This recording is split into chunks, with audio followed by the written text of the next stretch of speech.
¿cuál es la característica común? Que afectan sacroiliacas, eso se llama sacroileitis, que afecta el esqueleto axial, es decir, columna, que puede presentarse con artritis periférica y manifestaciones extraarticulares como entesitis y uveitis. Entonces, son enfermedades diferentes, pero que tienen estas características en común. Generalmente, en todas ellas, la presentación es totalmente opuesta a la artritis reumatoide. La presentación es oligoartritis asimétrica y, con mayor frecuencia, empieza en los miembros inferiores. ¿Por qué son negativas o por qué se dice que son cero negativas? Porque en todas ellas el factor reumatoide es negativo. Claro que hay cierta excepción, pero no viene al caso, así que apréndanselo como que son cero negativas porque el factor reumatoide es negativo. ¿Qué más? Estas enfermedades no tienen nódulos cutáneos y se asocian fuertemente al antígeno leucocitario humano B27, que es el HLA27, y por eso son fáciles de reconocer. Tienes un paciente que tiene estos síntomas en sacroiliaca, esqueleto axial, ciertas manifestaciones como entesitis, es factor reumatoide positivo, pero es HLA27 positivo. Con eso ya tienes un diagnóstico. Y encima, su abuelo, su padre pueden tener la misma enfermedad, entonces existe una importante agregación familiar. Ahora, lo que les decía, ¿se acuerdan del HLA, de la artritis que era de R4, R1? Bueno, en este caso el HLA es B27. Es HLA, como ya mencioné, es el antígeno de superficie que tenemos en todas las células de nuestro cuerpo. Bien, lo único que deben saber es que está muy asociada al HLA B27. Nada más, acuérdense de eso. Ahora, ¿de qué enfermedades estamos hablando? Las espondiloartropatías engloban muchas y son las siguientes, son 6. Primero, y a la cabeza, la más conocida de todas, es la espondilitis anquilosante. Luego, la artritis psoriásica, seguida por la artritis enteropática, que está asociada a enfermedad inflamatoria intestinal. Luego, la artritis reactiva, la de inicio juvenil y la la espondiloartropatía indiferenciada. Es decir, que tiene varias características de todas estas, pero todavía no llega a definirse muy.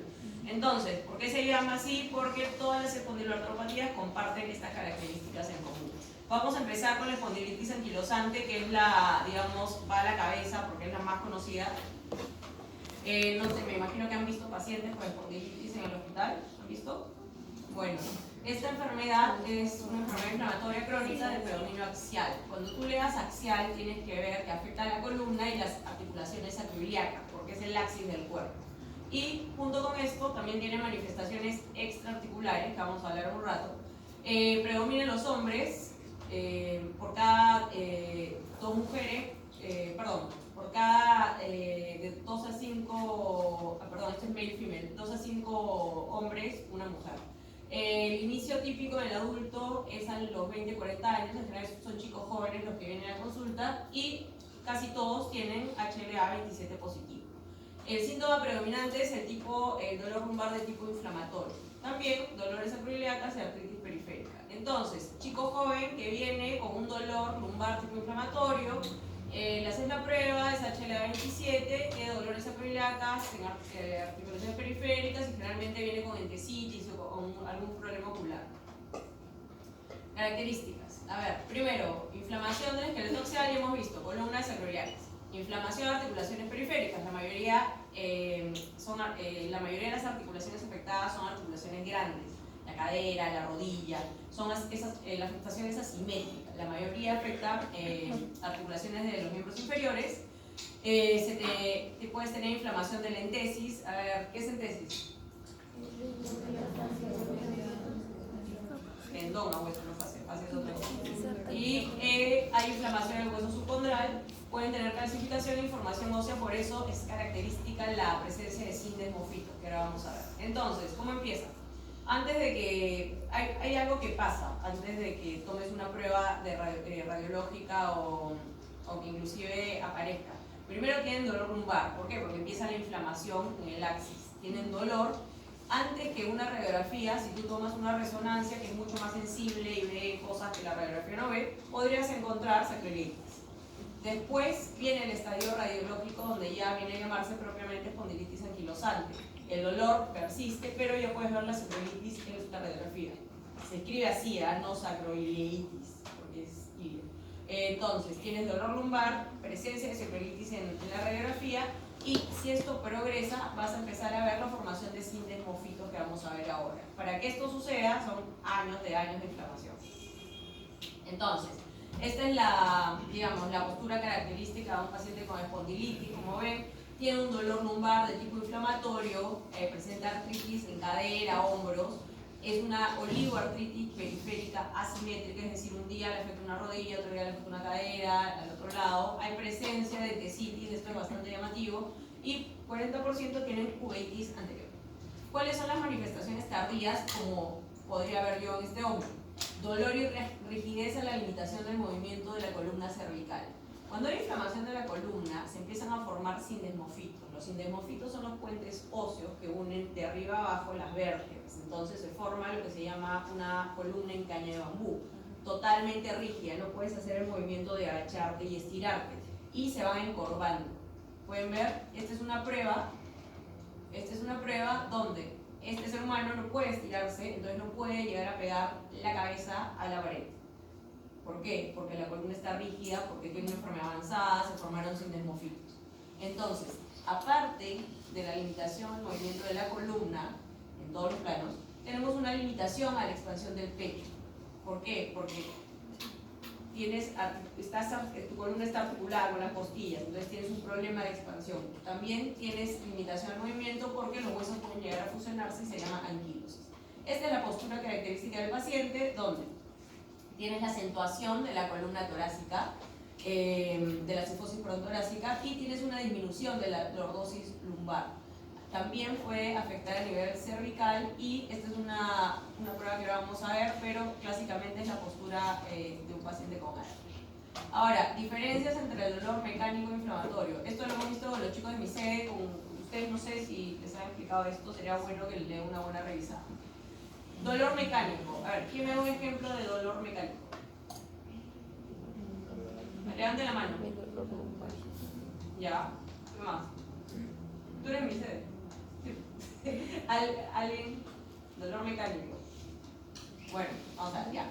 Dolor mecánico, imagínense artrosis. Dolor inflamatorio, imagínense la espondilitis. Entonces, el dolor mecánico, ¿en quiénes se da?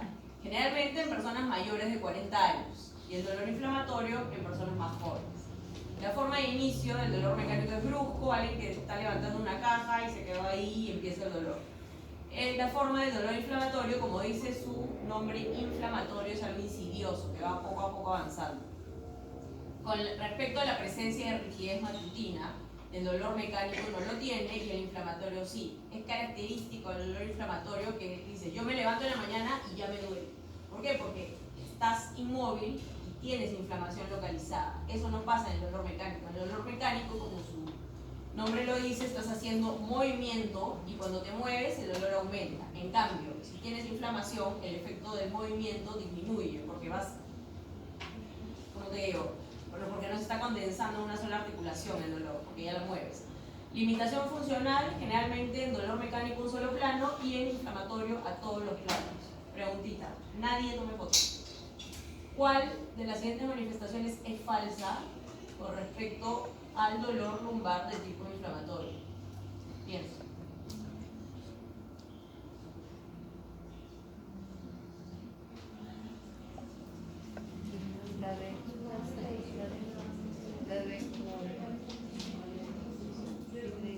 La falsa. Se los he subrayado, dale algo. A ver. Ya, el dolor lumbar de tipo inflamatorio. ¿Es insidioso? Sí. Ya, entonces esta no es falsa, esta es verdadera, esta no la marca. Ya. ¿El dolor inflamatorio se asocia a rigidez matutina? Sí. Ya, está bien. ¿El dolor inflamatorio disminuye con el movimiento? Sí. ¿El dolor inflamatorio disminuye con el reposo? No. Muy bien, esa es. Ya, manifestaciones clínicas de la espondilitis. Característicamente, es decir, aparte de dolor inflamatorio en las acroiliacas y el dolor de espalda de tipo inflamatorio que hemos visto, ¿qué más ocurre con estos pacientes? Uveitis anterior. ¿Qué significa uveitis anterior? que tienes ojo rojo, fotofobia, dolor por inflamación de la uvea, obviamente, y esta es la manifestación extraesquelética más común. ¿Qué más hay? Dactilitis, también llamado dedo de salchicha, y entesitis aquilea. La aquilea es la más frecuente, aunque puede pasar en cualquier lado, pero miren, este es un entesis normal, o sea, el tendón de Aquiles, y este es un tendón de Aquiles inflamado, o sea, entesitis. ¿Qué hacen cuando tienen esto? ¿Infiltran? ¿Por qué? Se puede romper, muy bien. Este es uno de los pocos tendones que no se infiltran cuando tienes una entesitis, simplemente analgésicos y un poquito de reposo. Muy bien, ¿qué más pasa?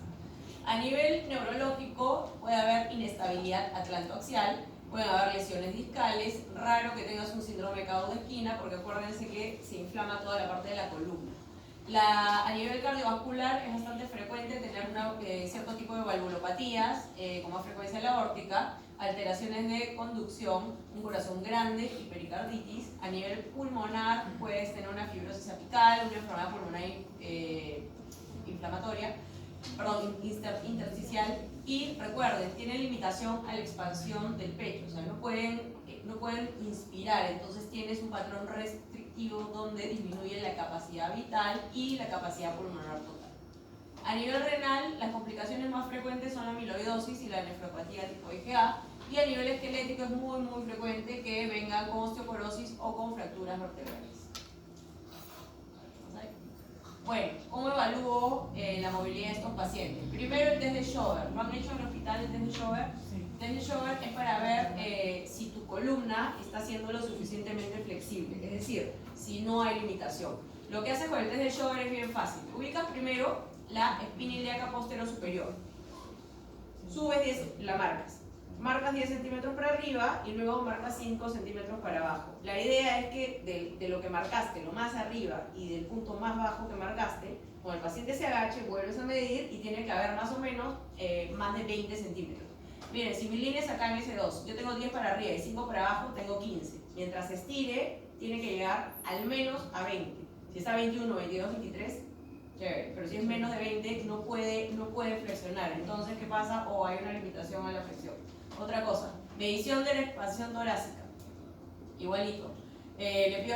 Coloco la cinta métrica por encima de los pezones, a nivel de las tetillas, entonces le pido al paciente que inspire lo máximo, y lo normal es que tú inspires y te expandas más de 5 centímetros. Estos pacientes no pueden hacerlo. Y finalmente lo que estamos viendo en la otra diapositiva se llama distancia occipucio-pared, o si volteas la cabeza del paciente, distancia trago-pared. Lo normal es que te pegues te apoyas y te puedes pegar totalmente a la pared. Estos pacientes no pueden porque tienen la columna demasiado fusionada. Entonces, como estoy inflamada y ahora no está funcional la columna, miren, acá pueden haber 10, 15 centímetros. Bien, cambios radiológicos, ¿qué se ve? Esta es una columna normal donde tengo vértebras y el disco. Al principio de la espondilitis lo que puede haber es inflamación. Miren, si todas las articulaciones alrededor de la columna se inflaman y finalmente en partes avanzadas empiezan a fusionarse, y por esto es que se forman los sindesmofitos, que son los puentes o uniones entre la vértebra superior y la vértebra inferior.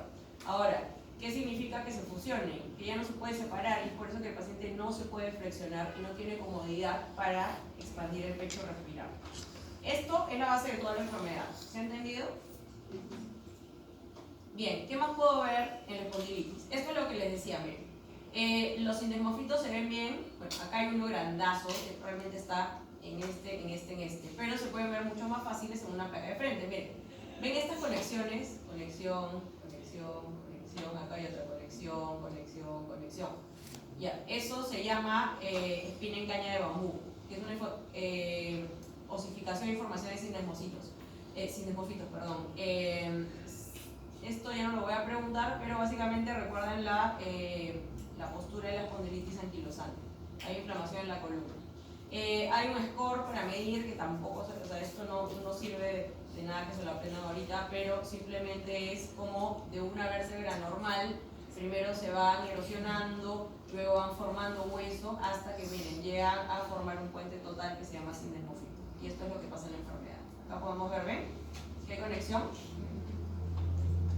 Bueno, ¿qué pasa en las enfermedades? sacroiliacas, esta es una sacroiliaca normal donde podemos ver la separación, vemos bien la articulación, y acá sacroiliacas inflamadas. Tiene bastante truco ver sacroiliacas, no es muy simple verlo a la primera, pero básicamente cuando ves borramiento, unión o que ha desaparecido la línea, ya puedes decir que algo pasa en esa articulación, entonces que está inflamada, o inclusive hay otras que ya han anquilosarse y funcionarse. Pero bueno, es para que lo sepan. Grados de sacroiliitis. Primero tienes una sospecha que este es el grado 1 porque, como ves, tienes el espacio pero hay un poco de esclerosis a los costados. Cuando hay esclerosis es que ha habido inflamación.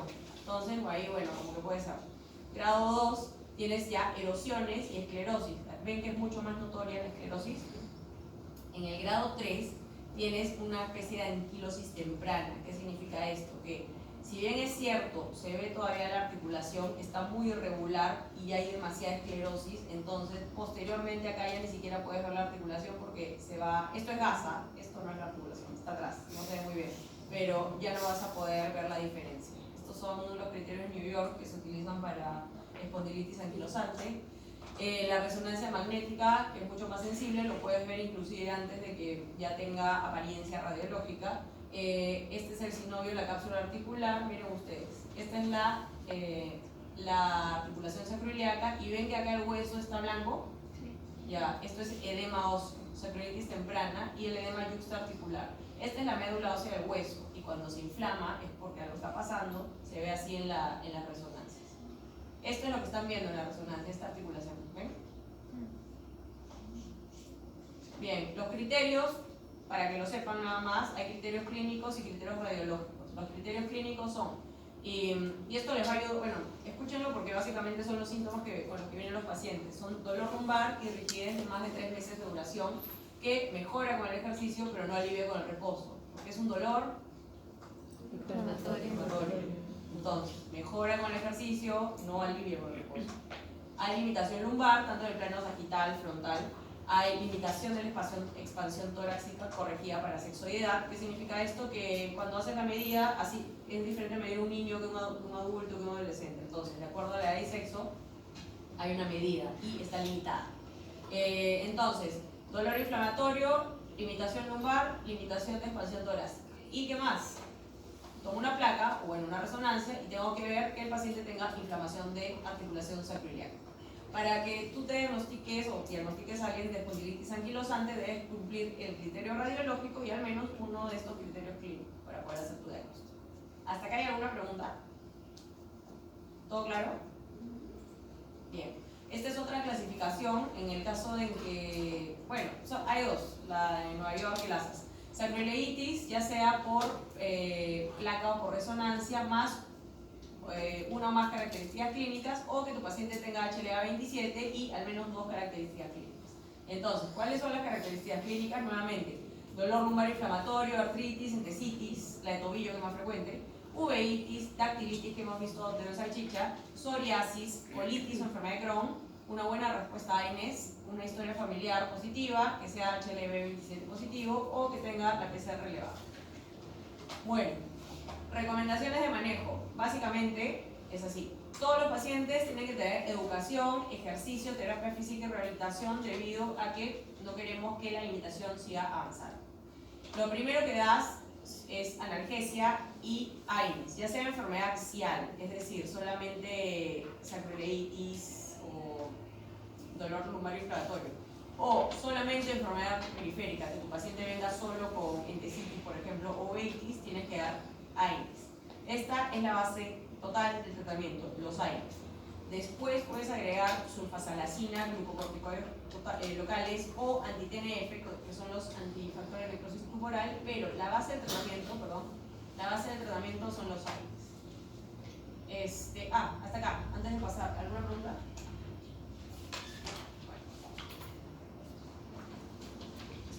Vamos con artritis psoriásica. A ver, todos saben lo que es psoriasis, ¿no? La enfermedad de la piel, descamativa, fea. Bueno, la psoriasis es más común en la raza blanca y menos frecuente en los afroamericanos, pero la artritis psoriásica afecta tanto a hombres como a mujeres por igual. La diferencia de la espondilitis que afecta más a los hombres. 10 o 20% de pacientes con psoriasis tienen alguna espondilopatía asociada o desarrollarán en algún momento alguna artropatía.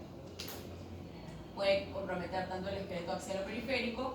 Y los pacientes con artritis psoriásica están muy relacionados a problemas metabólicos. Hacen síndrome metabólico, aterosclerosis prematura, y esta es una de las principales causas de muerte. ¿Por qué? No sé, pero está asociado. ¿Qué más pasa? Que hacen erosiones óseas tempranas, más o menos la mitad de los pacientes van a estar erosionados antes de los 2 años, si es que no los tratas, y el patrón más frecuente es que primero afectan la piel y después la articulación. Hay casos en que primero se afecta la articulación y luego la piel, que es más raro, porque se afectan los dos a la vez, que es intermediamente raro, pero lo más común es que sea un paciente que empieza el cuadro con afección cutánea, no sabe qué le pasa, y unos años después ya está la afección articular y tú puedes diagnosticar artritis psoriásica. Hay subtipos dentro de la artritis psoriásica. Esto es lo gracioso de las espondiloartropatías, que son clasificaciones que tienen subclasificaciones y a su vez subclasificaciones. Entonces, solo para que lo sepan, hay 5 tipos, mejor dicho, 5 subtipos de artritis psoriásica. La que es poliartritis simétrica, oligoartritis asimétrica, la artritis mutilans, la axial y la que solo compromete interfalángicas distales. Solo para que lo sepan. Caspar es la clasificación de la artritis psoriásica. ¿En qué consiste? En que el paciente tenga psoriasis actual, ya sea una historia personal de psoriasis, es decir, hace una semana estuve con psoriasis, o mi madre, mi hermana, mi padre tengan psoriasis, y va sumando los puntos. ¿Qué más? Dactilitis es muy frecuente en artritis psoriásica, que es el dedo de salchicha.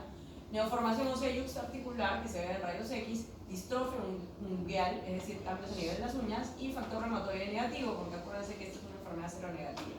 El diagnóstico es enfermedad inflamatoria articular con más de 3 puntos de los criterios CAST. Acá está la psoriasis. Psoriasis, psoriasis, psoriasis, psoriasis. Todo esto psoriasis, diferentes presentaciones. ¿Dónde buscan la psoriasis? ¿Dónde la buscan? Cuando llega el paciente al consultorio, ¿dónde buscas? No te va a hacer en la cara. Bien, pliegues, áreas de roce, detrás de la oreja, en los codos, es muy frecuente, rodillas. Pitio ungueal pertenece a uno de los cambios a nivel mundial de la esto es lo que se llama artritis mutilans, que es uno de los subtipos, que es del que más se acuerda todo el mundo porque se va comiendo el hueso y deformándolo. Entonces, ahora vamos a ver.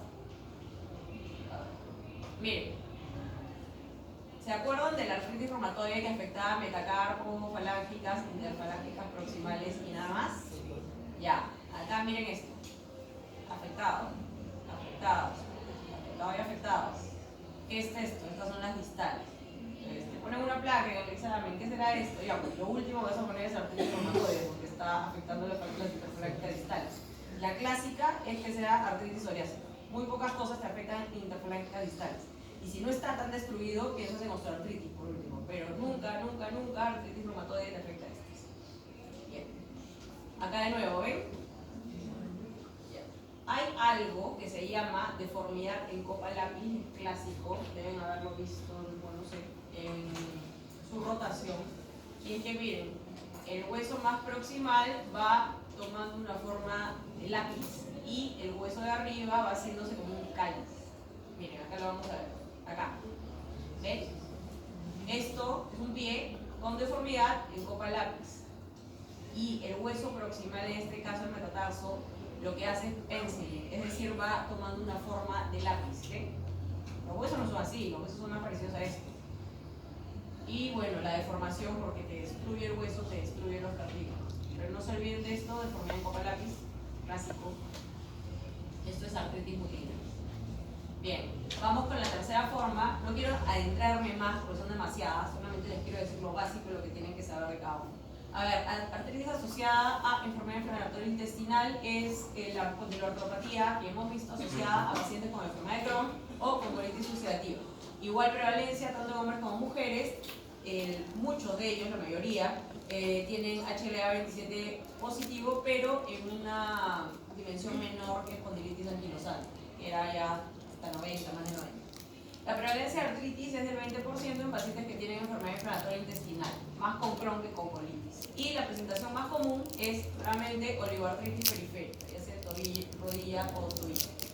En la enfermedad intestinal, a diferencia de las anteriores, la mayoría es no deformante. Tienes una artritis en cualquier parte que puede preceder o coincidir con el cuadro intestinal, pero así como viene, se va. En general no causa mayores deformaciones, como hemos visto anteriormente. El compromiso espinal muchas veces es silente, a veces es la única manifestación que podemos encontrar. Y como vemos, lo que pasa con estos pacientes, que ojo, esto también se ve en espondilitis anquilosante, es square de las vértebras. Las vértebras empiezan a formar como un cuadrado, nada más. El compromiso óseo es mucho menor que otras espondiloartropatías. La artritis periférica es mucho más común, como les dije, más frecuente en Crohn, en colitis, y hay un mayor compromiso en pacientes que tienen la enfermedad intestinal mucho más complicada, aquellos en los que se forman fístulas, abscesos, que hay mayor inflamación. En este tipo de pacientes es más frecuente la afección articular. Hay dos tipos de, bueno, tiene dos formas, la oligoartritis y la poliartritis. La oligoartritis compromete menos de 5 articulaciones, mientras que la poliartritis puede comprometer 5 articulaciones, aunque a mí me parece que es más frecuente la presentación oligoartrítica. Y las más afectadas son metacarpofalángicas, interfalángicas proximales, rodillas y tobillos. Ojo, afecta a la misma que AR, pero es asimétrica. Ahora, las extraarticulares. Eritema nodoso. Esto es muy frecuente en pacientes con enfermedad inflamatoria intestinal, donde se da, o en quienes, más en mujeres jóvenes y asociada a colitis ulcerativa. Pioderma gangrenoso es una reacción dérmica más severa, también se asocia con el cuadro sistémico de mayor afección. La uveitis en la enfermedad inflamatoria intestinal es la mayoría bilateral, tienden a cronificar. También los pacientes pueden hacer colangitis esclerosante, la enfermedad hepática puede cronificar hasta fibrosis, y bueno, hay un porcentaje de pacientes que tienen más probabilidad de desarrollar cáncer de colon. Pero nada, acuérdense del eritema nodoso y el pioderma gangrenoso. ¿Qué es el eritema nodoso? Es esto. ¿Ven? Se ve, no sé, como pequeños moretones. Ya, es una forma de paniculitis, que es paniculitis, inflamación de grasa que está bajo la piel. Y al inflamarse, se endurece, produce nódulos sensibles que pueden ser rojos, violeta o color morado, tipo moretón. Esto se produce por un montón de inflamaciones o infecciones sistémicas. No solamente lo van a ver acá, los pacientes con tuberculosis, sarcoidosis pueden tener eritema nodoso. Pero es uno de los hallazgos a tomar en cuenta. Mientras que el pioderma gangrenoso, que se asocia bastante a la cronicidad del cuadro sistémico, es la aparición de un nódulo, una pústula que luego se ulcera, tiene este tipo de bordes bastante inflamados y notorios, violáceos. Puede llegar a medir hasta 20 centímetros, es una cosa bien aparatosa, difícil de curar, y es más frecuente en los miembros inferiores. Esto para que lo sepan. De ahí viene la artritis reactiva. La artritis reactiva es nuestro cuarto tipo de espolinorte. Perdón, ¿alguien tiene una pregunta sobre lo anterior antes de que siga? Una clase bien larga. Bueno, la artritis reactiva es nuestra siguiente forma de espondiloartropatía, y es una forma de espondiloartropatía asociada a una infección a distancia. Ojo, no es una infección en la articulación, porque eso se llama artritis séptica, es una infección que puede suceder en cualquier parte. ¿Cuáles son las más comunes? En países desarrollados, las infecciones genitourinarias están en la cabeza, mientras en los países del tercer mundo, como Perú, las infecciones por enterobacterias son las mayores causantes de la artritis reactiva. 25% de los casos de origen desconocido, es decir, nunca te vas a enterar qué le pasó, con qué se infectó, pero antiguamente había una triada clásica que seguro lo han leído en sus libros, que es el síndrome de Reiter. Han leído. Ya no se dice síndrome de Reiter, es un término bastante antiguo. Si los doctores lo usan en el hospital, probablemente porque sean bastante antiguos también. Se caracteriza por artritis, uretritis y conjuntivitis y HLA-B27. Ahora, cultura general, chicos, ¿por qué ella no se denomina Reiter? Leer. Entonces, ¿cómo hago?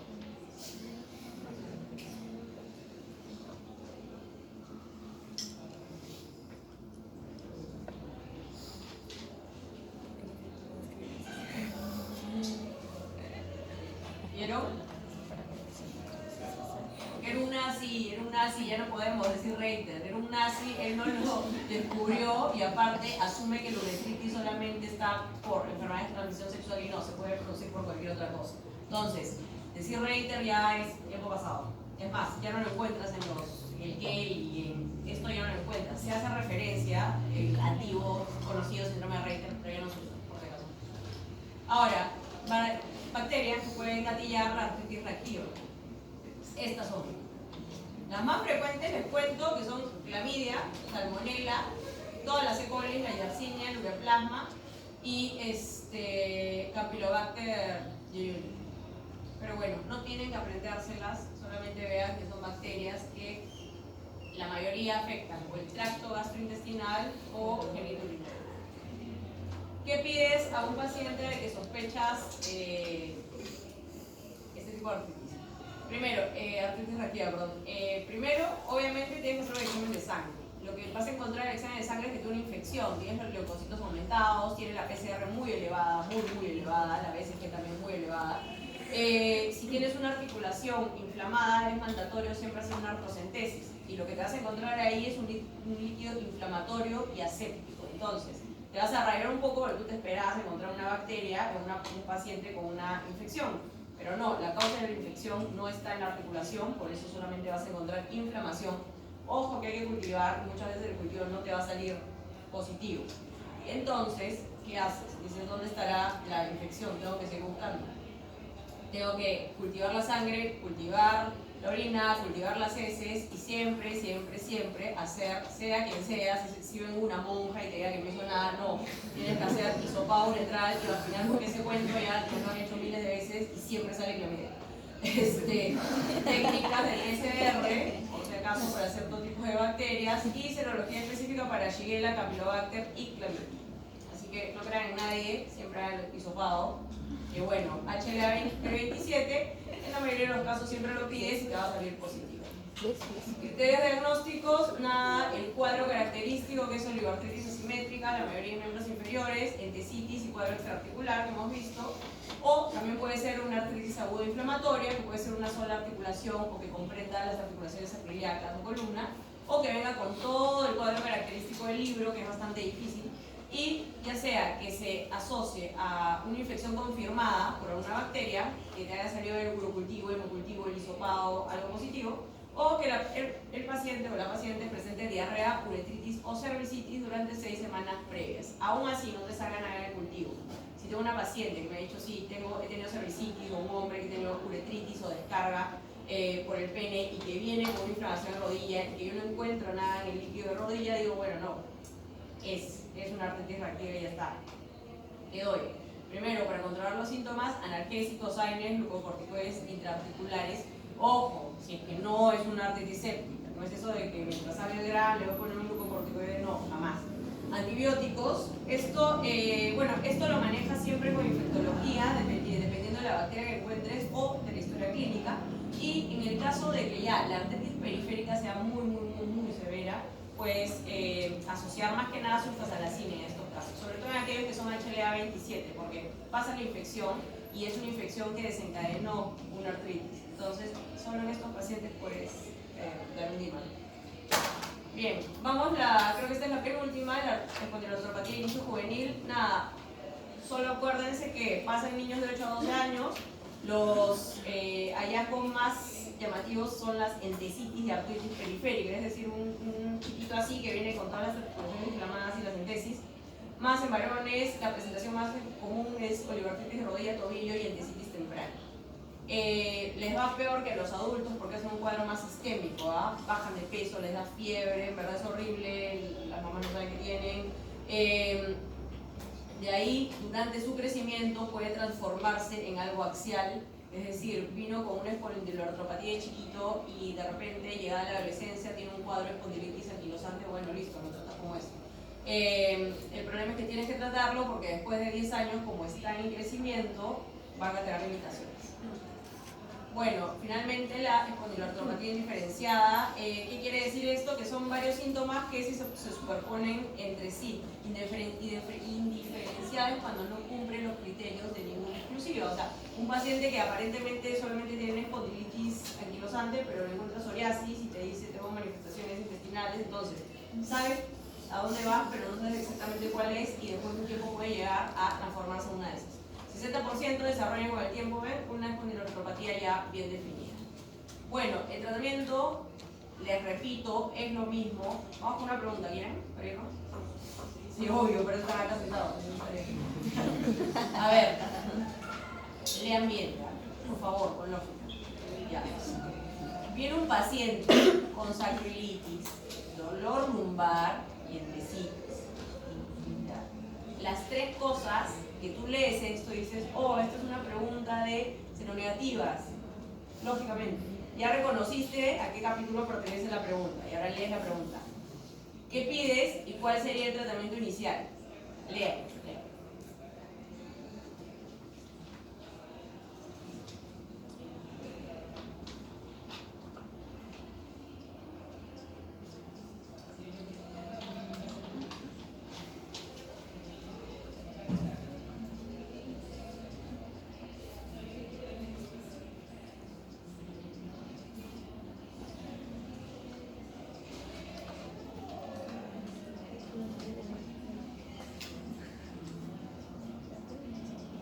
Son regalos que les estoy dando.